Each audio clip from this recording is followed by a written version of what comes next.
Senhor esteja convosco. Ele está no meio de nós.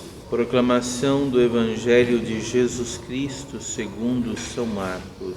Glória a vós, Senhor.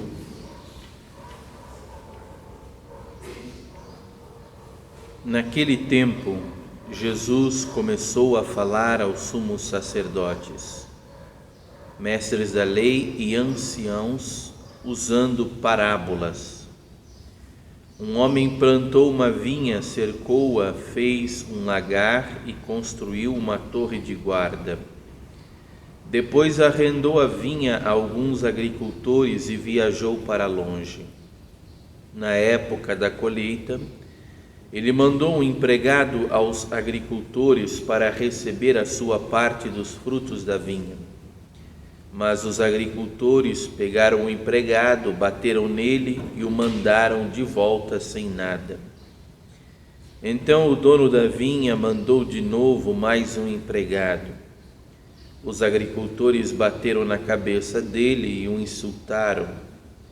Então o dono mandou ainda mais outro e eles o mataram. Trataram da mesma maneira muitos outros, batendo em uns e matando outros. Restava-lhe ainda alguém, seu filho querido. Por último, ele mandou o filho até aos agricultores, pensando: eles respeitarão meu filho. Mas aqueles agricultores disseram uns aos outros: esse é o herdeiro, vamos matá-lo e a herança será nossa. Então agarraram o filho, o mataram e o jogaram fora da vinha. Que fará o dono da vinha? Ele virá, destruirá os agricultores e entregará a vinha a outros. Por acaso não lestes na Escritura: a pedra que os construtores deixaram de lado tornou-se a pedra mais importante? Isso foi feito pelo Senhor e é admirável aos nossos olhos. Então os chefes dos judeus procuraram prender Jesus, pois compreenderam que havia contado a parábola para eles. Porém ficaram com medo da multidão e por isso deixaram Jesus e foram-se embora. Palavra da salvação. Glória a vós, Senhor.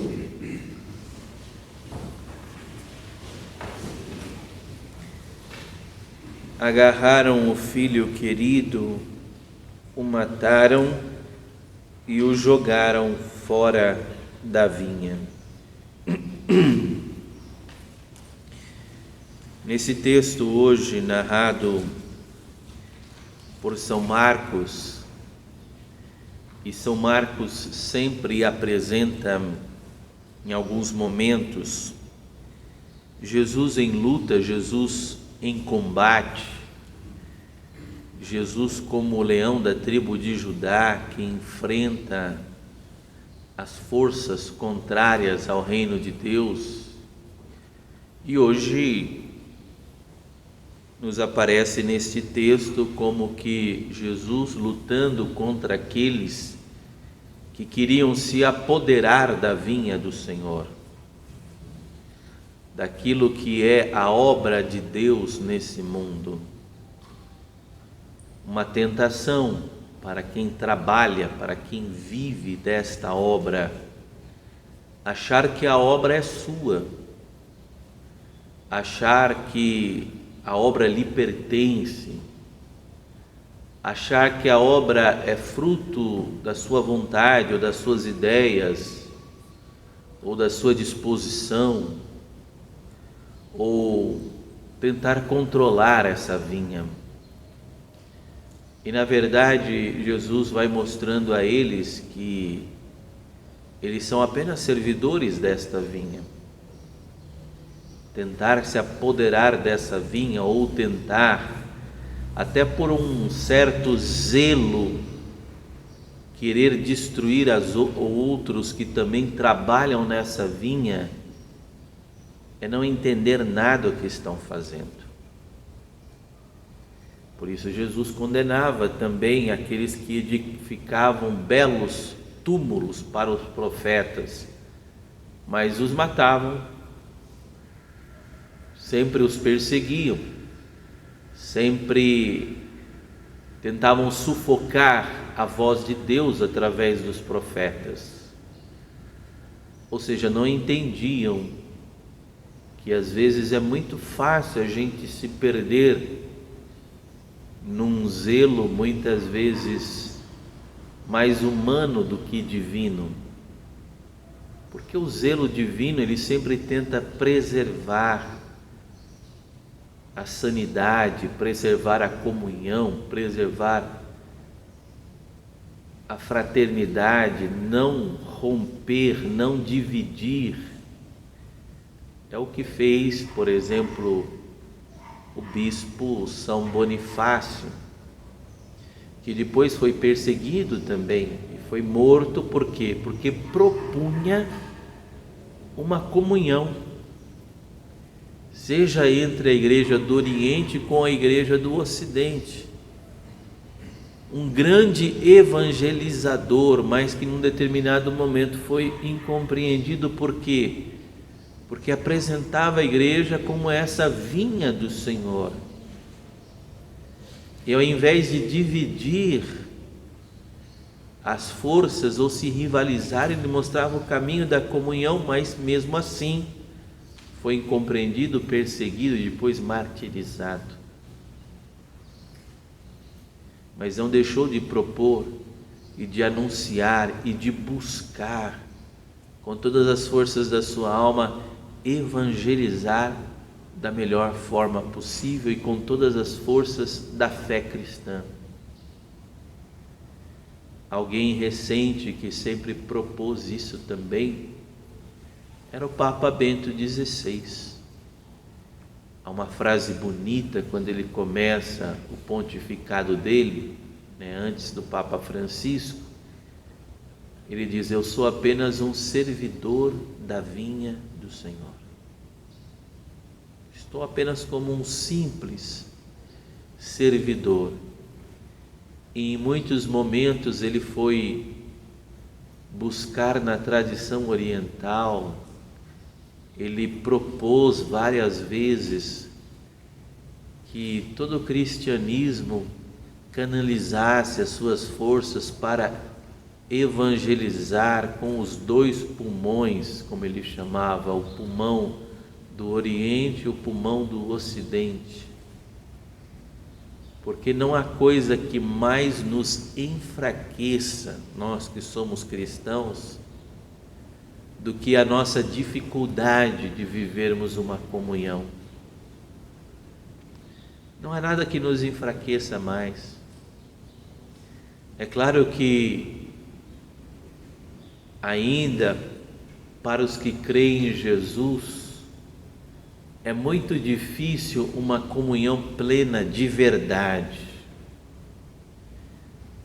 Ou seja, porque alguns às vezes vão acreditar em coisas que para nós não tem como acreditarmos, uma vez que na nossa fé está claramente tudo muito bem definido doutrinalmente.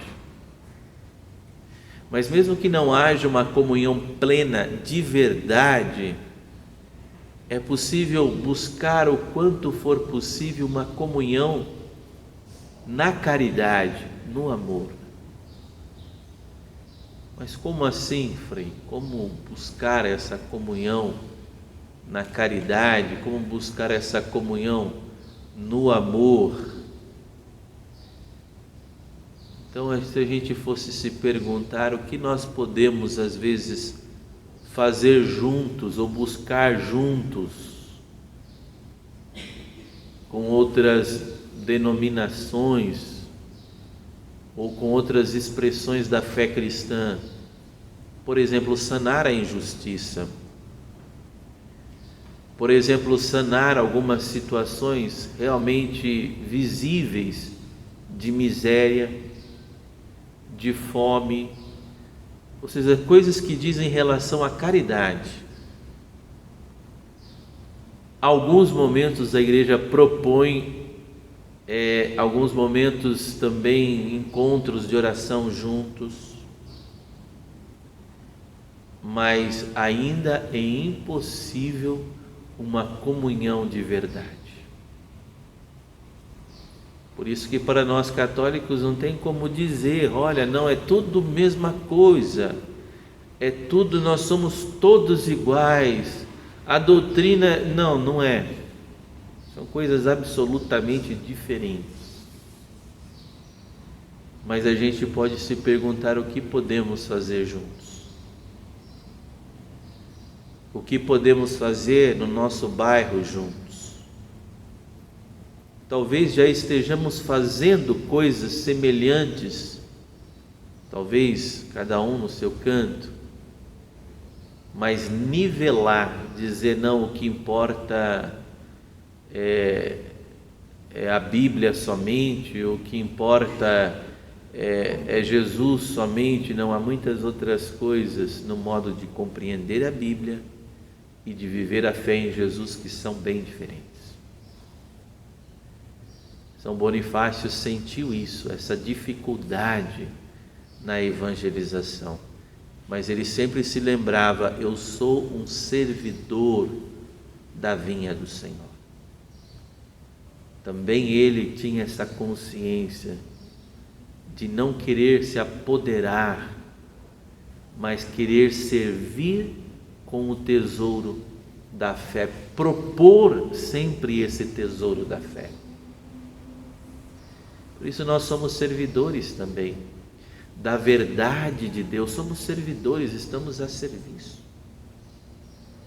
Com aquilo que cremos, com aquilo que anunciamos, com aquilo que transmitimos, mas não donos, jamais pode haver essa atitude. Eu sou dono da verdade, eu sou um servidor, eu estou aqui para servir essa verdade de Deus, eu estou aqui para doar a minha vida para que essa verdade chegue aos corações das pessoas, e não dono, e muito mais do que querer ser dono da verdade, eu tenho que deixar ela tomar posse do meu coração. É a verdade que é Jesus que deve tomar conta de toda a minha vida. Então é diferente. Por isso, para nós católicos, é muito importante um exercício de humildade, de propor a verdade sem ferir a comunhão, de propor a verdade, tentando persuadir, tentando levar ao conhecimento, tentando insistir com as pessoas a respeito da beleza da fé, mas não como se fôssemos donos, mas simples servidores na vinha do Senhor. Que São Bonifácio, que é modelo de um verdadeiro e autêntico ecumenismo, nos inspire também a buscarmos essa comunhão no que é possível e naquilo que é impossível para nós humanos, que o Espírito Santo vá preparando o que é impossível até a segunda de Cristo, até a segunda volta de Cristo, porque o que é impossível para nós, Deus é capaz de fazer, Deus é capaz de realizar no seu momento, na sua hora, o Espírito Santo é capaz de realizar para a glória também da Trindade. Louvado seja nosso Senhor Jesus Cristo.